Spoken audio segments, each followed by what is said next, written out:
ازيكم عاملين ايه؟ ان شاء الله النهارده هنعمل طبق كسكسي حلو، احلى من اللي بناكله في المحلات.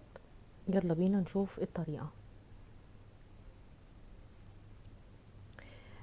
في طاسه على النار طبعا هستعمل سمنه شيراتون، هي احلى حاجه اقرب للبلدي. هحط معلقتين، مش عايزه دهون كتير، مش عايزه نفسي تجزع وانا باكل طبق الكسكسي. وهنزل بالكسكسي بعد ما السمنه تسيح، وهفضل اقلب فيه، ايدي خفيفه عليه.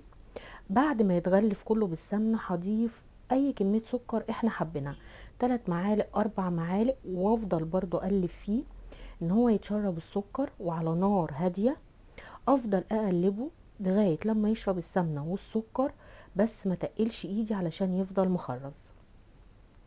بعد كده طحنه هنا سكر بودر، هضيف له نص معلقه صغيره فانيليا او الكيس. نقدم الكسكسي بالشكل ده زي ما انتوا شايفين، مخرز ومفرط من بعضه. كوبايه لبن سخنه، والكسكسي كمان لازم يكون سخن. هحط معلقه من السكر البودر اللي بريحه الفانيليا تحفه جدا، معلقه مكسرات زبيب على اي مكسرات متوفره، وهسقيه اللبن زي ما قلت، كسكسي ساخن وكمان اللبن ساخن.